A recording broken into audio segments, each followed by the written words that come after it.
حضور صلی اللہ علیہ وآلہ وسلم نے فرمایا، ایسی عورتیں قیامت کے دن ننگی اٹھائی جائیں گی جو اعوذ باللہ من الشیطان الرجیم، بسم اللہ الرحمن الرحیم، السلام علیکم ورحمۃ اللہ وبرکاتہ۔ ہمارے پیارے آقا حضور نبی کریم صلی اللہ علیہ وآلہ وسلم کو سفید کپڑا پسند تھا، لیکن آپ سے سیاہ رنگ کا کپڑا پہننا بھی ثابت ہے، اور عورتوں کے لیے یہ ضروری ہے کہ ایسا کپڑا پہنے کے جس کی آستین ہاتھ تک آ جائے، اور جو عورتیں ایسا کپڑا پہنتی ہیں کہ اس کی آستین آدھے ہاتھ یعنی کوہنی تک ہوتی ہے تو وہ سخت گناہ گار ہوتی ہیں۔ اور عورتوں کے مصنوعی لباس کے متعلق علماء کرام فرماتے ہیں کہ ان کا لباس موٹا ہو جس سے ان کا بدن، ان کا رنگ ظاہر نہ ہو، بال بھی نظر نہ آئیں، اور ڈھیلا ڈالا ہو، چست بھی نہ ہو کہ بدن کے جو غبار ہیں وہ بھی ظاہر ہو رہی ہوں، اور مردوں کے ساتھ مشابت بھی نہ ہو، غیروں کی لباس کے مطابق بھی نہ ہو۔ تشبہ بالکفار سخت منع ہے، اور آج ہماری خواتین ٹی وی دیکھ کر بازار جاتی ہیں کہ فلاں فلم میں فلاں ایکٹریس جو فاحشہ عورت ہے نے جو لباس بنایا تھا، میرے لیے بھی ویسا ہی لباس ہونا چاہیے۔ یہ بات دین سے کتنی دوری کی بات ہے۔ باریک لباس کا حکم اور باریک لباس کے بارے میں امی عائشہ رضی اللہ تعالیٰ عنہ فرماتی ہیں کہ حضرت اسماء بنت ابی بکر رضی اللہ تعالیٰ عنہ ایک مرتبہ آقا کریم صلی اللہ علیہ وآلہ وسلم کے پاس تشریف لائیں تو انہوں نے باریک لباس پہنا ہوا تھا، تو نبی کریم صلی اللہ علیہ وآلہ وسلم نے بے رخی برتی۔ آنے والے کا تو اکرام کیا جاتا ہے، مگر نبی کریم صلی اللہ علیہ وآلہ وسلم نے بے رخی برتی اور فرمایا کہ اے اسماء، جب عورت بالغ ہو جائے تو اس کا جسم ایسا نہ ہو کہ وہ نظر آئے۔ تو اس سے پتہ چلا کہ بالغ عورتوں کے لیے باریک لباس پہننا حرام ہے۔ آپ صلی اللہ علیہ وآلہ وسلم کا باریک لباس کے بارے میں کیا حکم ہے؟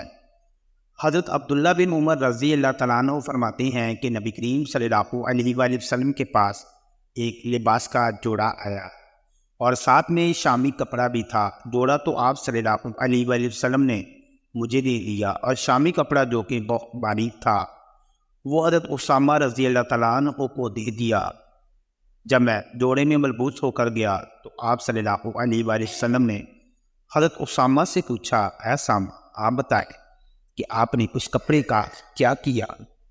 تو حضرت اسامہ رضی اللہ تعالیٰ عنہ نے عرض کیا، اے اللہ کے نبی صلی اللہ علیہ وآلہ وسلم، میں نے وہ کپڑا اپنی بیوی کو پہنا دیا۔ تو رسول پاک صلی اللہ علیہ وآلہ وسلم نے ارشاد فرمایا کہ اپنی بیوی سے کہو کہ اس کے نیچے کوئی موٹا کپڑا لگا لے تاکہ اس کا حجمویت وضع قطع جسم کی اعضاء ظاہر نہ ہو۔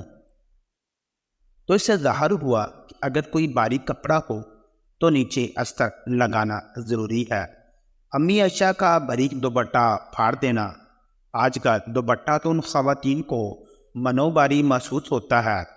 حضرت علقمہ رضی اللہ تعالیٰ عنہ نے اپنی والدہ سے یہ نقل کیا کہ حضرت حفصہ بنت عبد الرحمن رضی اللہ تعالیٰ عنہ حضرت عائشہ رضی اللہ تعالیٰ عنہ کے پاس آئی تو انہوں نے باریک دوپٹہ پہنا ہوا تھا۔ عورتوں کے پاس آئی ہے، وہ عورت تھی بھی صحابیہ اور آئی بھی ام المومنین حضرت عائشہ رضی اللہ تعالیٰ عنہ کے پاس، تو حضرت عائشہ نے ان سے دوپٹہ لیا اور اس کو پھاڑ ڈالا، انہیں گاڑا اور دبیز کپڑا پہنا دیا۔ باریک کپڑے میں احتیاط۔ حضرت دہشہ کلبی رضی اللہ تعالیٰ عنہ فرماتے ہیں کہ آقا کریم صلی اللہ علیہ وآلہ وسلم کے پاس ایک کپتی کپڑا آیا جو باریک بھی تھا اور سفید بھی تھا، تو نبی کریم صلی اللہ علیہ وآلہ وسلم نے یہ کپڑا مجھے دے دیا اور فرمایا، اس کے دو ٹکڑے کر لو، ایک کی قمیص بنا لو اور دوسرا اپنی بیوی کو دے دو تاکہ وہ اس کا دوپٹہ بنا لے۔ جب وہ صحابی اس ہدیہ کو لے کر جانے لگے تو نبی کریم صلی اللہ علیہ وآلہ وسلم نے فرمایا، اے دہیہ، اپنی بیوی سے کہہ دینا کہ وہ اس کے نیچے دوسرا کپڑا لگا لے تاکہ بدن نظر نہ آئے۔ تو نبی کریم صلی اللہ علیہ وآلہ وسلم کی سنت اور طریقہ تو یہ ہے، مہاجر صحابیات کے دوپٹے امی عائشہ رضی اللہ تعالیٰ عنہا نے بالکل ابتدا کی مہاجرین عورتوں کے بارے میں فرمایا، اللہ ان پر رحم فرمائے کہ جب اللہ تعالیٰ نے آیت کریم نازل فرمائی تو ان عورتوں نے اپنی موٹی چادروں کو کاٹ کاٹ کر دوپٹے بنا لیے۔ پہلے عرب کے اندر عام بری دوپٹہ بھی استعمال ہو جایا کرتا تھا، مگر حکم ربی آ گیا تو انہوں نے اپنی چادروں کو پھاڑ ڈالا اور اپنے دوپٹوں کو موٹا کر لیا۔ ذرا سی بھی پس و پیش سے کام نہیں لیا، جو اللہ کے حبیب صلی اللہ علیہ وآلہ وسلم نے حکم دیا اس کو فوراً پورا کر دیا۔